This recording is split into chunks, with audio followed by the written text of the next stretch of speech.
Guys, welcome back to my channel. तो guys, आज की वीडियो में मैं आपको Korean drama it's okay to not be okay की एपिसोड 3 के बारे में एक्सप्लेन करूंगी। इस एपिसोड में हमें दिखाया जाता है कि मनयोंग मिस्टर मून के पीछे सियोंजन सिटी आ जाती है। मनयोंग भी बचपन में सियोंजन सिटी रहा करती थी, लेकिन वो अब मिस्टर मून के पीछे आती है और मिस्टर मून जहाँ काम कर रहा होता है वहाँ पहुँच जाती है। मिस्टर मून गंगते मनयोंग को वहाँ देखकर हैरान हो जाता है और इससे कहता है कि तुम यहाँ क्यों आई हो। तो मनयोंग कहती है कि मुझे तुम्हारी याद आ रही थी, इसलिए मैं यहाँ तुमसे मिलने आई हूँ।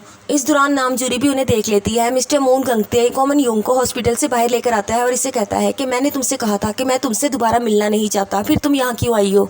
तो वो कहती है कि मैं तुम्हें अच्छी तरह जानना चाहती हूँ, तुम कब फ्री होगे। तो मिस्टर मून कहता है कि तुम क्या चाहती हो। तो मनयोंग कहती है कि मैं तुम्हें चाहती हूँ। तो मिस्टर मून कहता है कि मैं ही क्यों। तो वो कहती है कि तुम खूबसूरत हो और जब मुझे कोई चीज़ खूबसूरत लगती है, चाहे वो कपड़े हो या गाड़ी हो, तो मैं उसे हर कीमत पर हासिल करके ही रहती हूँ और मैं तुम्हें भी हासिल करना चाहती हूँ। इसी दौरान वहाँ पर हॉस्पिटल की एक स्टाफ आती है और वो मिस मनयोंग से कहती है कि डायरेक्टर सर, जो कि इस हॉस्पिटल के डायरेक्टर हैं, वो पेशेंट के घर वालों से मिलना चाहते हैं। तो दरअसल यहाँ पर इस हॉस्पिटल में मनयोंग के फादर भी मौजूद होते हैं और उनका इलाज चल रहा होता है। फिर हमें दिखाया जाता है कि मनयोंग डायरेक्टर से मिलने चली जाती है और डायरेक्टर उसे कहता है कि पता नहीं आपके फादर ठीक होंगे भी या नहीं, क्योंकि उनके सोचने समझने की सलाहियत भी कम हो गई है। तो मनयोंग को इन बातों से कोई दिलचस्पी नहीं होती, क्योंकि बचपन में उसके फादर ने उसे मारने की कोशिश की थी। फिर हमें दिखाया जाता है मनयोंग को एक बुक दी जाती है जिसके बारे में डायरेक्टर कहते हैं कि इसमें एक इलाज है जिससे हम पेशेंट को ठीक करने में मदद कर सकते हैं। इसमें हर किस्म की क्लास पेशेंट को दी जाएगी, बस इसमें लिटरेचर की क्लास नहीं है। इसमें तो वो कहते हैं कि क्या आप हफ्ते में 2 बार लिटरेचर की क्लास लेंगी, लेकिन इस नौकरी की कुछ शराइत हैं। आप जब भी क्लास लेने आएंगी तो आपको अपने फादर को 30 मिनट की वॉक पर लेकर जाना होगा।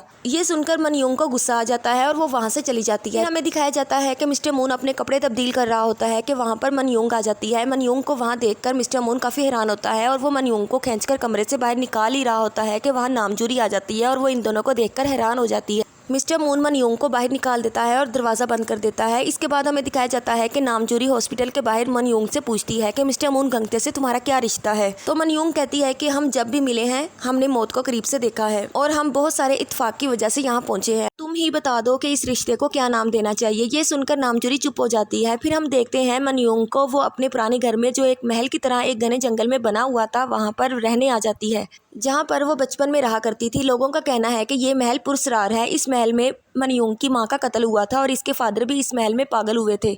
मनयोंग अपने पुराने कमरे में जाती है और वहाँ जाकर सो जाती है। मनयोंग जब सो रही होती है तो मनयोंग को कुछ आवाज़ें सुनाई देती हैं और जब वो अपनी आंखें खोलती है तो अपने सामने अपनी माँ की लाश को देखती है।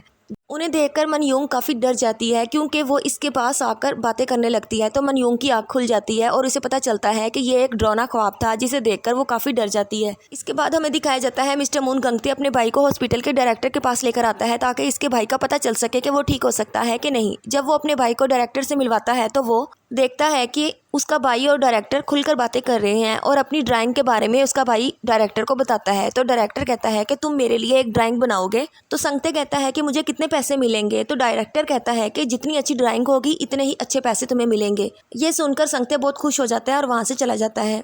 वो लोग घर जाते हैं तो हमें दिखाया जाता है कि मून संगते एक छोटे से बॉक्स में पैसे जमा कर रहा होता है। तो तभी मिस्टर मून गंगते वहाँ आ जाता है और अपने भाई से कहता है कि तुम तो बहुत अमीर हो, लाओ मुझे दिखाओ तुमने कितने पैसे जमा किए हैं। तो संगते कहता है कि मैं नहीं दिखा सकता जब तक पूरे नहीं हो जाते।